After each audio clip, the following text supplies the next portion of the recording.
And good night to all of St. George North. I am so happy to be back in the parish of my grandmother and great-grandmother's birth. So tonight I've come to have a conversation with the family. I've come to have a conversation with the people of Barbados because the game has changed. Internationally, the game has changed. And we in Barbados need to make a living inside of that change. This is how we're going to get the jobs of the future. This is how we're going to get the homes of the future, businesses and roads and schools. This is how we're going to help Barbadians live out their dreams so our children can grow and prosper. Now, many of you know, some of you I know pretend you don't know, but most of us understand that there is no delivery service rolling up at Brantley Adams Airport with jobs and homes and education and schools and bringing it to our door.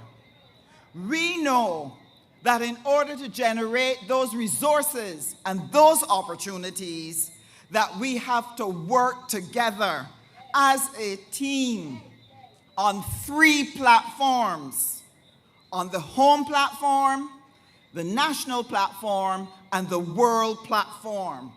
And the Barbados team must perform well. Now, when I say the Barbados team, I am not talking about the citizens of Barbados sitting in Kensington Oval watching 30 MPs playing on the field down below. I am talking about every single Barbadian near and far, high and low, country or town, whatever walk of life, working together to ensure that we operate on those 3 platforms to ensure that we can deliver for our children. And I want to explain how it works tonight. It is like your household. Every household has a rhythm for its morning routine. When you get up in the morning, who goes to bathe first, who fixes breakfast, who gets the school clothes, who fixes the lunch. We have a rhythm that we use to get out of the house and get off to work. What has happened is that COVID has changed that rhythm. Even in your own household, there's some people waking up that are not going to be going to work. Their rhythm has changed. Our children are not going to school every day, maybe 2 or 3 days a week. Their rhythm has changed. And how many of you have dashed out the house, you're by the bus stop or halfway down the road and forget your mask, and you had to run back for it? Because the rhythm has changed. And because the rhythm has changed at your house, it has also changed in the nation. Because the rhythm has also changed in the world. So what does that mean? That as a nation, we have to learn a new rhythm. We have to adjust to a new circumstance.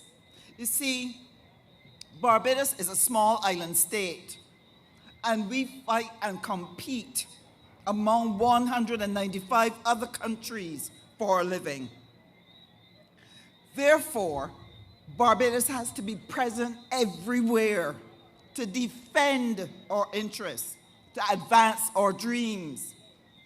And this is why we need Tony Moore. You see, the changes that are taking place are going to affect labor.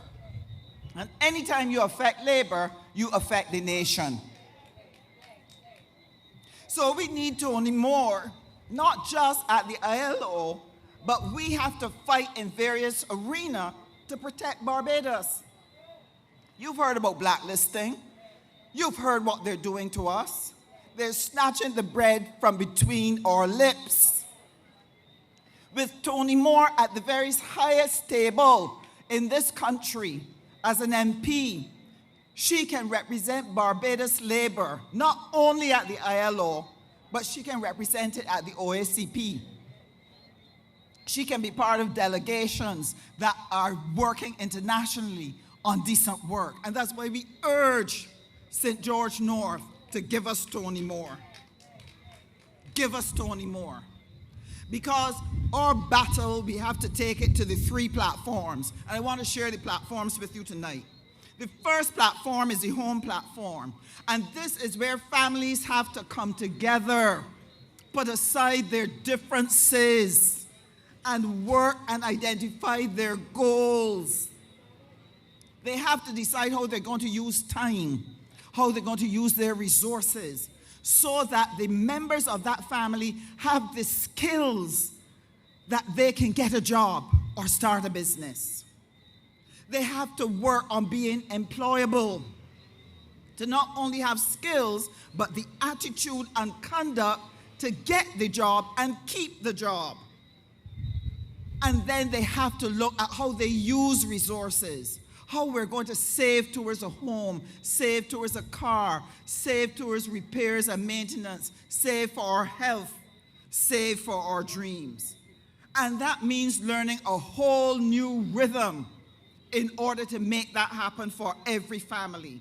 And every family must work together for the benefit of its members. Now, when our families are able to develop a plan and begin to use the resources and opportunities that we present as a government, then the homes and nation can work together. And I want to share a little about how that works too. Because the government ministers and the civil service must be charged with the responsibility to use the resources of the country sensibly, with integrity, with efficiency. And tonight you are going to be listening to the female leaders within the Barbados Labour Party. We're going to hear from Sandra, we're going to hear from Marcia, we're going to hear from Kay and others, and they are going to share what are the initiatives and opportunities that they will present on the national platform that you can use in order to be able to take your family forward. I want to share a little thought with you. When I talk to Barbadians, sometimes you get the impression that people feel that the resources that ministries use appear by magic. That there's a supermarket that politicians go to every weekend, and they got a little shopping cart in front, and they got the shopping list. A job for Sarah, a house for Jenny, so and so and so and so, all the things. And that sometimes when you don't see us deliver these things, you think we forget. But it doesn't work that way. And I want to share with you how it works. You see, the resources used by ministries, Barbados either has to earn it, they have to find it, they have to borrow it, or they have to cooperate for it. And all of that takes place on the international stage. And that's where we come in, Ministry of Foreign Affairs and Foreign Trade. We operate on the international platform to identify and secure resources, to be able to set terms and conditions and defend Barbadian interests so that our ministries have resources that you can use to take your family forward. This is how we're going to help the people of Market Hill. This is how we're going to help the people in Charles Rowe Bridge, the people in the Glebe, the people in Husbands and Wanstead. Our job as the Ministry of Foreign Affairs and Foreign Trade is to influence the policy and the agenda before it reaches our shores. Yes, please. So I'm going to share with you two examples because I think it is important that you understand what is done in your name. We're going to talk about the Post-Cotonou agreement, and we're going to talk about UNCTAD. And both of those have far-reaching impacts for us as Barbadians. You see, I go to work every day to navigate and negotiate in those arenas in order to create opportunities for us. And let me tell you, at that table, they ain't playing, People will snatch your lunch even when you're trying to eat it. So you got to hold tight. Our team, our job is to advance your dreams and defend your interests and make sure you don't get unfaired. Now, the Post-Cotonou took 2 years to negotiate. From the time I came in, we were negotiating that. And UNCTAD was over a year. so that by April, we're going to have a big international conference here. But I want to explain to you how it's going to work for us. In the Post-Cotonou agreement, what we do is negotiate with 79 other countries to get included things that pertain to education. So we managed to include education for digital technology, arts education, culture, and the creatives. We were able to include things for health and access to essential medications, sanitation, and listen for it again, decent work. So in the OACP, there's work for Tony to do to help us manage our decent work agenda so that Barbadian labor does not get unfared by investment that comes into the country. That is why St. George North must send Tony to Parliament, to the highest decision-making body of the land, that she will have all the power and backing of her status as an MP and as a labor representative in any arena to be able to secure the agenda of decent work.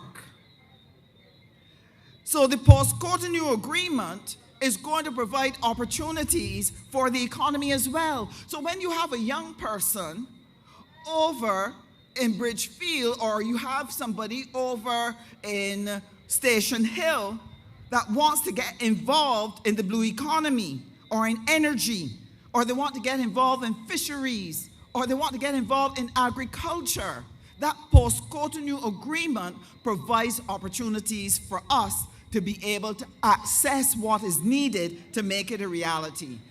But how does it work? You see, the key is in the funding. You can either get grant funding, or you can get low interest loans, or you can get technical cooperation. But it doesn't work as smoothly as it sounds. So let me explain. How many of you have ever wanted to buy a second-hand car? And when you got to the bank, you told the bank manager that you'd identified a car 6 years old in great condition and you want to buy it. And the bank look at you and tell you that they don't do 6-year-old cars, they only do up to 3. Anybody ever had that experience? So your dream of getting your second-hand car just went down the tube. Why? Because though the bank will lend you the money, will lend money, it does not lend it in the way that you need. So the Ministry of Foreign Affairs and Foreign Trade, our job is to negotiate the terms and conditions ahead of time, not let them set it and then we can't qualify for it. What we do is we negotiate to make sure that the terms and conditions are reachable for Barbados. And this is how we're able to bring opportunities from the international table and make it available to the ministries so that you can get it when you get involved in the initiatives that each ministry puts on.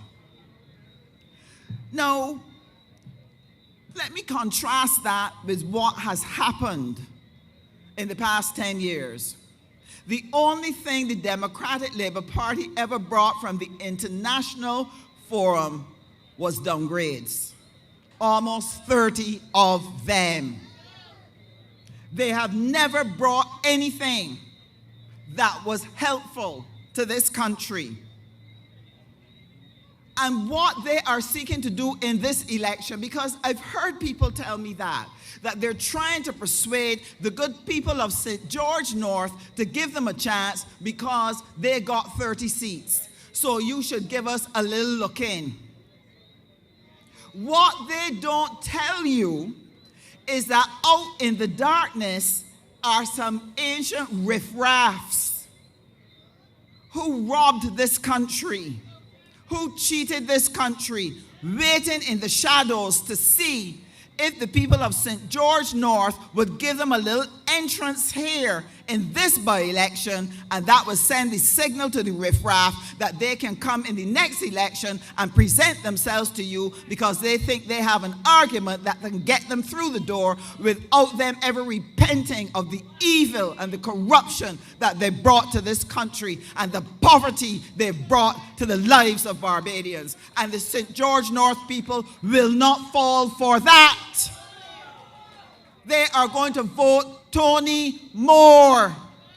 They're going to vote Tony Moore because they know in voting for Tony Moore, they're voting for their prosperity and they're voting for their children. So don't get tied up with that argument. And the last thing I want to share with you is about UNCTAD, the UNCTAD conference. You see, UNCTAD has a very special mandate. Their mandate is to help developing countries and small nations like ours integrate into the world economy. Because they recognize we have challenges, we have limitations. There are things we don't know how to do. There are things we don't have resources with which to do them with. And what UNCTAD does is sets an agenda every 4 years to seek to address the key issues of small developing states and large developing states. And Barbados has the signal honor of being the first small island developing state to ever chair UNCTAD for 4 years. Our Prime Minister is going to be chairing that international body for 4 years. And what does that mean? We are not going there. Barbados is not going there just to represent Barbados. We're going there to represent every small island state. We're not going there just to represent Barbados. We are going there to represent all the developing countries and ensure that their issues and their concerns are on the agenda. Remember, I told you that there are 3 platforms we have to work on. Well, when that international UNCTAD conference comes here to Barbados in April next year, all 3 platforms will be represented. UNCTAD, the international, on our national platform here in Barbados, and our citizens get the opportunity to engage UNCTAD in a meaningful way. What are some of the things you can look forward to? There's going to be a youth forum so that the youth of this country and the youth from around the world can come together and begin to discuss how can we help young people to be able to bring their innovative ideas to market. There's going to be a creative industry forum. There's going to be opportunities for commodities and opportunities for trade. And these are the ways in which we are going to engage UNCTAD and make UNCTAD shine. But let us remember, we are the hosts. So we have to make Barbados sparkle and shine. We have to be on our best behavior and show them who we are and show them what we can do. So Barbados, you got to get ready. The rhythm has changed. We have to dance to a new tune, and we got to get out there and fight. Somebody asked me, Sandra, how do you dance and fight? I told them, you got to do it like Muhammad Ali, floating like a butterfly and stinging like a bee.